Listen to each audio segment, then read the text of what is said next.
नमस्कार, मैं अमित रामटेके। और अभी लोकसभा 2024 के लिए जो चुनाव है वो चल रहा है। और इस चुनाव की एक ख़ास बात अगर आप लोगों के ध्यान में आई होंगी तो वो ख़ास बात ये है कि इस चुनाव में चाहे वो विपक्ष हो या पक्ष हो, कोई भी इस चुनाव में जो है गांधी या नेहरू के बारे में कोई भी नेता जो है बात नहीं कर रही है। और चाहे कांग्रेस पार्टी हो, वो गांधी नेहरू के नाम पर वोट नहीं मांग रही है। चाहे समाजवादी पार्टी हो, जो लोहिया के समाजवाद के नाम पर वोट नहीं मांग रही है। चाहे महाराष्ट्र में शिवसेना उद्धव बाला साहब ठाकरे की जो पार्टी है वो हो, वो भी इस बार हिंदुत्व के मुद्दे पर या गांधी नेहरू के मुद्दे पर वोट मांग नहीं रही है।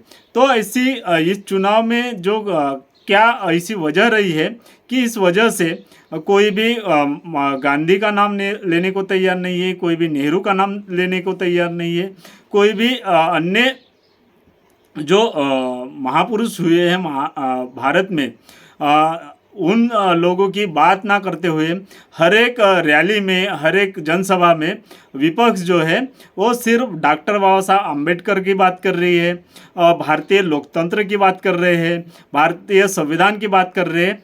जो आज तक जो पार्टियां कभी बाबा साहब का नाम तक लेने के लिए तैयार नहीं थी, वो अपनी रैलियों में, अपने जनसभाओं में बाबा साहब के नाम से जयघोष कर रही है, नारे लगवा रही है और भारतीय संविधान को बचाने की, भारतीय लोकतंत्र को बचाने की बात कर रही है। तो ऐसा क्या हुआ है कि क्या कांग्रेस या समाजवादी पार्टी या अन्य जो विपक्ष की पार्टियां हैं उनको ये पता चल गया है कि लोग जो है नेहरू और गांधी के नाम पर, या समाजवादी पार्टी को ये पता चल गया है कि लोहिया के नाम पर इस देश में वोट नहीं मिलने वाले हैं। अगर वोट आपको चाहिए, लोगों के, बहुजन समाज के लोगों के अगर आपको वोट चाहिए तो आपको बाबा साहब का नाम लेना पड़ेगा। बाबा साहब के विचारों को आपको जनसभाओं में, अपनी रैलियों में बात करनी पड़ेगी। भारतीय संविधान के बारे में बात करनी पड़ेगी, भारतीय लोकतंत्र के बारे में बात करनी पड़ेगी। और इसके अलावा अन्य किसी मुद्दे पर या अन्य किसी नेता के विचारों पर हमें वोट मिलने वाला नहीं है। ये शायद विपक्षी पार्टियों को पता चल गया होगा कि लोग जो है बाबा साहब के नाम पर, संविधान के नाम पर वोट दे रहे हैं या देते हैं। तो ऐसे या आज़ादी के बाद में अभी 70 सालों में ऐसी क्या कारण रहे हैं कि लोग और विपक्षी पार्टियां नेहरू और गांधी को से पल्ला झाड़ने की कोशिश कर रहे हैं। तो अगर आपको अगर ध्यान से आप देखेंगे तो बहुजन समाज पार्टी के जन्म के बाद में, और जब बहुजन समाज पार्टी पूरे राष्ट्र में अपना प्रचार कर रही थे, तो वो प्रचार सिर्फ और सिर्फ बाबा साहब, महात्मा फुले, शाहू जी महाराज, इनके नाम पर प्रचार प्रसार करती थी, इनकी विचारधारा के नाम पर प्रचार प्रसार करती थी। और वोट भी अच्छे खासे लेके जाती थी, जिसका नुकसान ऐसा लग रहा है विपक्षी पार्टियों को, ऐसा लगता है कि जिस वजह से उनकी पार्टियों को नुकसान हुआ है। लेकिन अगर बात करी जाए तो बहुजन समाज पार्टी को अपनी विचारधारा, बाबा साहब, फुले शाहू और महात्मा फुले के नाम पर वोट मिलते थे। लेकिन अभी महात्मा फुले, शाहू जी महाराज, बाबा साहब के अगर नाम पर बहुजन समाज पार्टी को वोट मिलते थे तो वो बहुजन समाज पार्टी का जो वोट है वो अपनी तरफ ले जाने के लिए कांग्रेस और समाजवादी पार्टी को बाबा साहब का नाम का सहारा लेना पड़ रहा है। और इसी में बहुजन समाज पार्टी की जो है वो जीत है। दूसरी बात करते हैं भारतीय संविधान के बारे में। जितनी जन जागृति बहुजन समाज पार्टी ने की है इस देश में, उतनी जन जागृति किसी भी पार्टी ने आज तक कभी की नहीं है। क्योंकि बहुजन समाज पार्टी की कैडर हो, सभा हो या कोई भी चुनावी सभा हो, उसमें भारतीय संविधान के बारे में हमेशा से बात होती थी। भारतीय संविधान की किताबें जो है वो सिर्फ और सिर्फ बहुजन समाज पार्टी के कैडर में, रैलियों में आपको मिलती थी। अन्य किसी भी पार्टी के रैली और सभा में भारतीय संविधान की किताब जो आपको खरीदने को नहीं मिलती थी, ये काम सिर्फ और सिर्फ बहुजन समाज पार्टी ने किया था।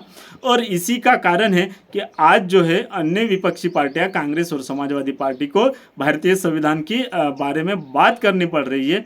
और जो बहुजन समाज पार्टी अपने चुनावी मुद्दे बना रही थी आज तक, उन मुद्दों को कांग्रेस और समाजवादी पार्टी अपने चुनावी सभाओं में ले रही है। तो ऐसा माना जाए कि समाजवादी पार्टी ने लोहियावाद छोड़ दिया है, या कांग्रेस पार्टी ने गांधी या नेहरूवाद छोड़ दिया है, तो ऐसा कतई भी नहीं है। ये पार्टियां कभी भी नेहरू और गांधी की विचारधारा छोड़ने वाले नहीं है, क्योंकि इनकी अभी सत्ता में आने की, बाबा साहब का नाम लिए बगैर सत्ता में आने की कोई चांसेस नहीं है। और ये सिर्फ उसी लिए दिखावे के लिए बाबा साहब का नाम अपनी जनसभाओं में ले रहे हैं। बाबा साहब की मूर्तियाँ और बाबा साहब के पोस्टर, बाबा साहब के फोटो अपनी जनसभाओं में दिखा दिखा कर बहुजन समाज का वोट लेना चाहती है, ऐसा मुझे तो लगता है। आपको क्या लगता है कि बहुजन समाज पार्टी की मुझे लगता है कि बहुजन समाज पार्टी की ये विचारधारा की जीत है कि बहुजन समाज पार्टी ने जिन महापुरुषों के नाम पर आज तक राजनीति की है, उस राजनीति का ये विजय है कि आज अन्य विपक्षी पार्टियों को भी जो बहुजन समाज पार्टी मुद्दे ले रही थी वो लेना पड़ रहा है। क्योंकि जिसकी संख्या भारी उतनी उसकी हिस्सेदारी, ये बहुजन समाज पार्टी ने नारा दिया था। आज कांग्रेस पार्टी के राहुल गांधी भी ये बात बोल रहे हैं कि जिसकी जितनी संख्या होगी उसकी गिनती के हिसाब से उसे हक अधिकार दिया जाएगा। तो ये एक बहुजन समाज पार्टी की विचारधारा की जीत है। लेकिन ये सिर्फ अन्य जो विपक्षी पार्टियां हैं, ये सिर्फ दिखावे के लिए इन मुद्दों को, इन महापुरुषों का यूज कर रही है। इसके अलावा इनका कोई भी बहुजनों के हित में काम करने का कोई भी इतिहास नहीं रहा है और कोई भी मानसिकता ऐसी झलक नहीं रही है। आपको क्या लगता है कि बहुजन समाज पार्टी की इसमें जीत है? अन्य विपक्षी पार्टियां जो बाबा साहब का नाम ले लेकर अभी चुनाव में वोट मांग रही है, वो क्या कारण है, ये आप मुझे कमेंट करके ज़रूर बताइए। और अगर मेरा चैनल अभी तक आपने सब्सक्राइब नहीं किया है तो चैनल को सब्सक्राइब भी जरूर कीजिएगा। जय भीम, नमो बुद्धाय, जय भारत।